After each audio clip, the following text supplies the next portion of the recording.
Should we go to Louis on life, disability, and critical illness insurance? Sweet. Let's do it. So I wanted to come on here, guys, and chat a little bit about how we think about insurance planning for our clients by prefacing first that we do not sell insurance. So this is us just doing the thinking and the solving for clients to help them ultimately make decisions about how much insurance to get, what kinds to get, and why. I'm going to cover life insurance, disability, and critical illness, and I'm going to give a few examples of, cases where we've A, worked on them recently, but B, it's kind of changed my perspective a little bit just in terms of how to approach this with clients. And there are a ton of rules of thumb out there where, like this is the right way to do insurance. This is the wrong way. And I also want to kind of add to that by saying that I don't think that there is a necessarily a right or a super wrong way.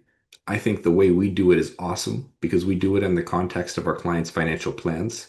And I don't want to gatekeep that. So if there's other people out there like insurance advisors who can take something from this and apply it to their clients, or conversely, somebody thinks they've got a better way that they can show me how to do it, because this is all about improving client experience, right? I would love to hear from them. So that's a dual offer there.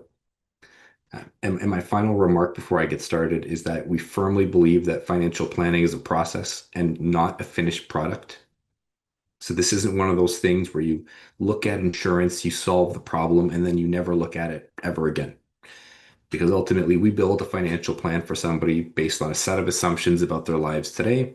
Tomorrow, something changes, and that plan is no longer effective. Same concept applies to insurance. Sure does. So I will start with life insurance.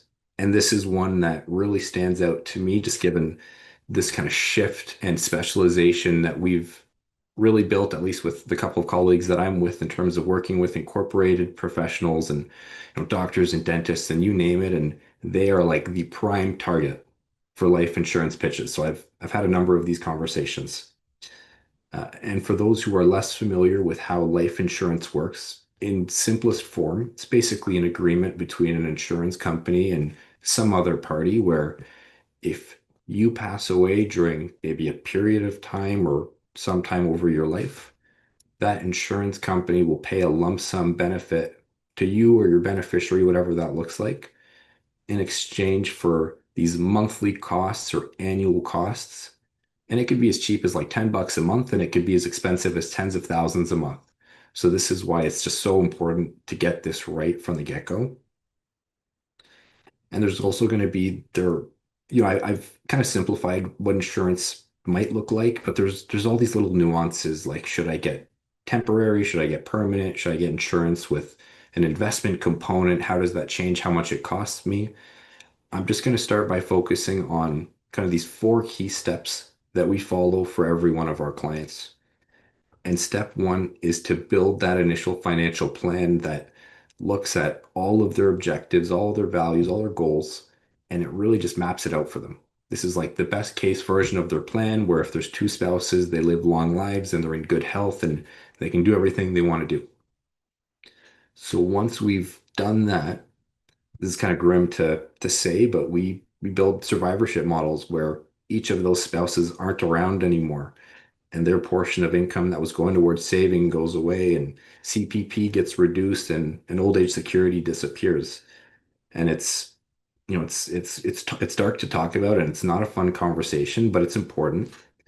And I'll give an example of this blended family that we work with where we just went through this process for them and they've got kids from previous relationships. So just in terms of how their estates are set up, the kids inherit the investments and the spouses were working on solving a different approach to that. So what we did is we checked out what can that surviving spouse sustainably afford to spend if they do nothing, whether maybe they have life insurance or they decide not to get any because they don't. What does that look like? And from there, we step three, have a conversation with the client. Does this look right to you? Do you think your spending would change dramatically? Another example that really stood out to me was this family dynamic where there's a high income earning spouse, there is a stay at home parent, and there's young kids. So we chatted with those clients. And like conventional wisdom might tell you to really focus on ensuring the high income earning spouse and worry less about replacing the income of the lower income spouse or the no income spouse. But like that is so wrong because we went through that conversation and we started to chat a little bit about that. And he was like, whoa, hang on. If my wife isn't in the picture anymore, I can't work nearly as much because I have to be present with the kids. And not just that, but I probably need to hire a nanny. And it was baffling how expensive nannies were. So he was like, this, like, we need to make some adjustments here. And so it's just an example of how that conversation in real time with clients and not just looking at those projections at face value makes a difference. Hmm. And then So step four, you're really doing it's like a full financial plan, step one, and then you're yeah, doing basically a full financial plan in the hypothetical scenario of an unexpected death. Essentially. absolutely.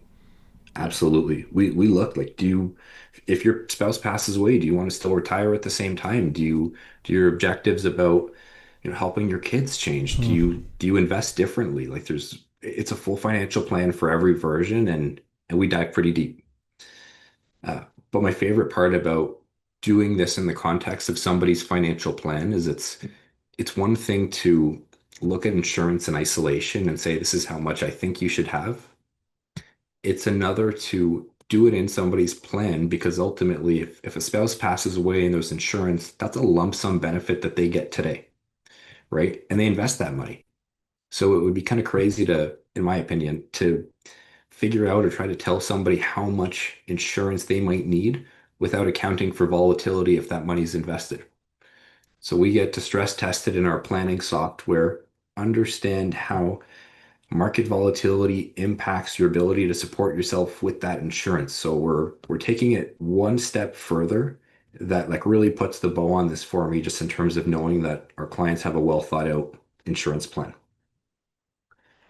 So that's step those are kind of steps 1 through 4 in terms of how do we figure out what or how much insurance you should have.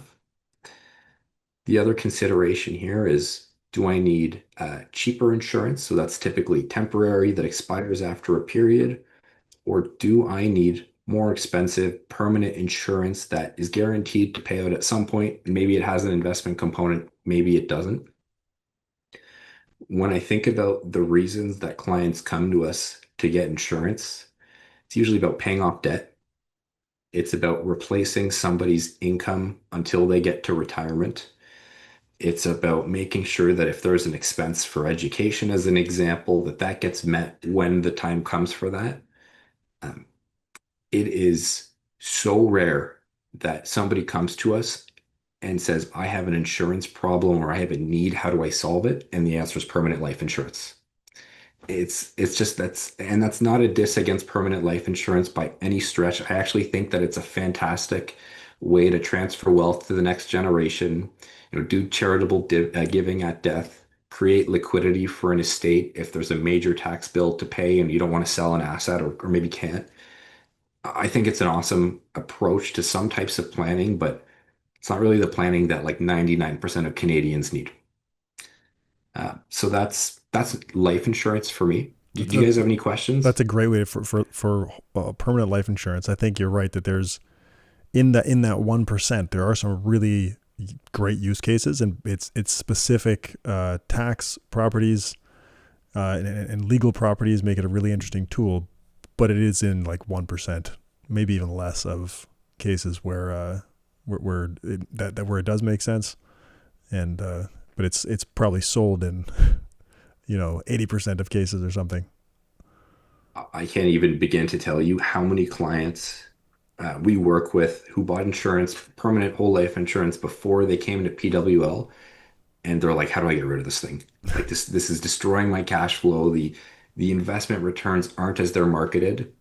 Um, how do I get rid of it?" And it's kind of tough once you've started to pay for it for a while when you realize that not all that money went to the investment component and you're not leaving money on the table, but because you had coverage and you paid for it, but it's a tough thing to stomach after a certain point.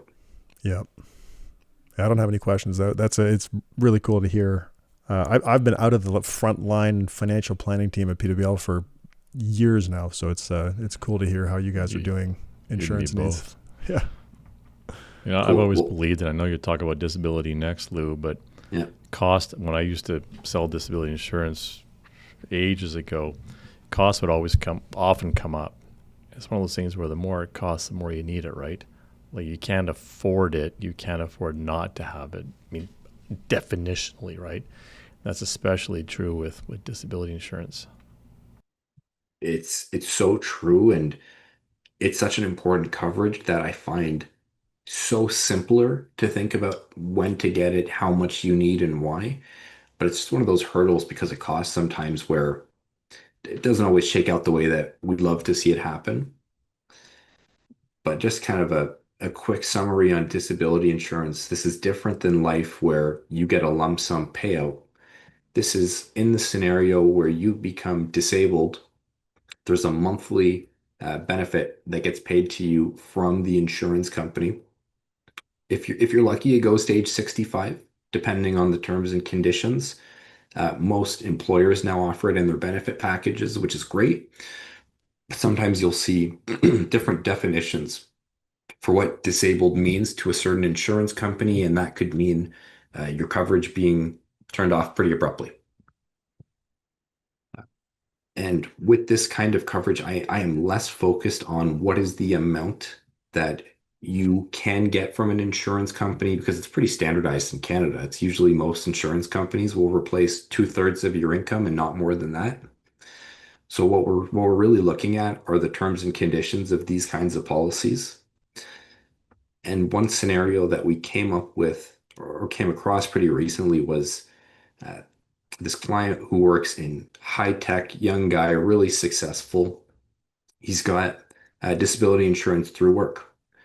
And he sent us over the policy statements and we looked it through and the coverage looked great at face value. And then when we kind of took a look under the hood a little bit, we found that his insurance would cover his own occupation if he were to become disabled for the first 2 years. And then after that 2 year period lapses, there's like this reassessment where if he can go like serve, coffee at Tim Hortons for minimum wage, that benefit shuts off. And I talk about reviewing insurance in the context of somebody's financial plan. Well, it's like, okay, let's go back to your plan and let's look at what happens if your income changes like that. Can you afford to save the same way? Can you afford to maintain your lifestyle? Do you have to change the goalpost for retirement or financial independence? It's shocking how such a minor detail changes the picture completely. Uh, the final piece on disability insurance that really stands out to me is because there's a monthly benefit component to this coverage. Sometimes we'll have clients, I'll use a nice round number, we'll suggest that maybe they check out like 10,000 a month of disability coverage because that's two-thirds of their income. And they'll come to us and they'll say, Louis, like that's a lot higher than what I actually spend today. And if I'm disabled, I'm probably going to spend even less. And I think that's a valid comment. But disability insurance, in my mind, is not just needed to replace the portion of your income that goes towards your spending. It's also there to replace the portion of your income that goes towards what you could have otherwise saved. Just think about that best case scenario where that disability policy pays out until you're age 65 and you've gotten just enough to cover your needs and that's it because it was cheap and convenient. What do you do after 65 when that policy goes away? Maybe CPP starts, but if you haven't been working potentially and paying into it, it doesn't move the needle. I don't want to see it like that's just not a scenario that I can experience with any of the clients that I work with. Is you get to 65, that policy turns off, and you don't have enough in savings because you can't do that over. So that's one of those really important ones for me. How do clients respond in the case of the own occupation, the 2 year own occupation coverage? When you take that to them and say, explain it and say, we think you should take this $100 a month or whatever it is, additional private coverage. Are they receptive to it? Always, always. It's it might be one thing if it was just one person and there was no dependence, right? Hmm. And they were like, if something happens to me, I'll figure it out. And I don't agree with that train of thought, but that might happen. A lot of the clients that we work with, like they've got dependents, they've got kids, they've got spouses that rely on them. And when you kind of paint the picture of here's what your financial plan looks like in the absence of your income, it just I think shines a bit of a different light when they see how vulnerable of a position, not just them, but their family ends up being in. Oh man, I don't know if I picked that up from what you're saying just now. So you'll do the same thing as you do with life insurance, where you'll do a hypothetical plan in the case of disability. Sometimes, not always. I know some of our Okay. colleagues do a little bit of a deeper dive into building another plan. Okay. I have always been of the mind that you just go and get as much disability insurance as Right. you can. And I might catch a little bit of flack from the insurance community, but you just go and you max out that disability coverage, you get those terms right, and you go protect your family. It's that simple for me. Hmm. Yeah, I did that. I bought early on in my time at PWL. I bought additional disability coverage uh, that increases over time. I can't remember what it's called. Um, but PIPO, the what's it called? PIPO, it's the future earnings Yeah, that's right. protection option, I think. That's right. Yeah. So I've been exercising that option ever since, every year. Good man. Last concept on insurance today is critical illness. And this is also a different kind of coverage that pays out a lump sum if you are diagnosed with a critical illness of some kind that is on an insurance company's predetermined list of health conditions. So you think of, cancer, heart attack, stroke, the main ones really. And this isn't a coverage that, from my point of view, has been an absolute need for our clients because the list is pretty restrictive. Hmm. It's not as expensive. Like that's less of the concern from my point of view, but it's also one of those things where the clients that approach us and look to work with us have also amassed a pretty considerable amount of wealth where if they were diagnosed with a critical illness and they needed access to capital, they've got their investments, they've got other assets that they could draw on. And there's lots of ideas about what you could do with critical illness when you go through insurance, training, especially on this front. I've heard stuff like, it's the it's the investment protector. It's the insurance that protects your investments so you don't have to touch them if you get sick. I've heard that you can make sure that your spouse can take a year or two off work if you get diagnosed. I have heard somebody tell me that you should go take your kids to Disney with your critical illness benefit if you're diagnosed with an illness like that. And I don't buy those too much. Um, or at least historically I haven't. I've thought those are kind of interesting reasons to consider that kind of coverage relative to maybe other more appropriate ones. But I did want to share a really interesting story uh, that I got to be a part of a couple months back. So in my past life, prior to joining PWL, I was insurance licensed. I was at another local firm in Ottawa, and the financial planner that I used to work for reached out to me a couple months ago, and he said, "Hey, Louis, can you give me a call?" So I did. I gave him a call within 30 seconds because I was terrified of what potentially he wanted to chat about. Um, but what he mentioned was not what I was expecting at all. He said, "You helped this family get, a suite of insurance coverages when they first joined our practice. You helped them get life, you helped them get disability, and then you helped them get critical illness." And it wasn't like hundreds of thousands of critical illness. It was, from my perspective, and I don't remember off the top of my head, it was probably one of those scenarios where if you were buying term life insurance, the insurance company was going to throw you a nice deal to buy really cheap critical illness. And it was kind of like, it's there, might as well, if it's like $8 a month kind of thing. Um, but what really caught me off guard was the planner then said, yeah, that client was diagnosed with cancer. And that policy is in the process of being paid out. And I called to tell you that that benefit just like completely changed their lives during such an emotional and difficult time for them as a family. And it blew my mind a little bit, right? Who cares about taking your kids to Disney? Right? Like any of that, That policy, one that I will admit I have never been very bullish on, actually made like a serious impact on somebody's lives plural, excuse me. So from my perspective, if that kind of peace of mind resonates with any of the people that are listening here and you want to go buy critical illness as a result, go buy the super cheap stuff. You do not need the big fancy critical illness policy or the big fancy whole life insurance policy with all the bells and whistles to have a lasting impact on your family. So it's kind of my spiel on insurance today. Hmm, that was awesome. Well done. Thank you. Good summary. I canceled my critical illness policy probably 10 years ago, and then I had testicular cancer. But it's not clear to me if I'd have to look at the specific policy. But in many cases, like really early stage and like the thing that I had, basically, it's not necessarily always going to be covered. That's brutal. Like that's based on the tumor size and the stage and stuff like that. So I was kicking myself for a bit, like, man, should have kept that policy, but I actually don't know if it would have been covered. I'd have to go But and dig it up.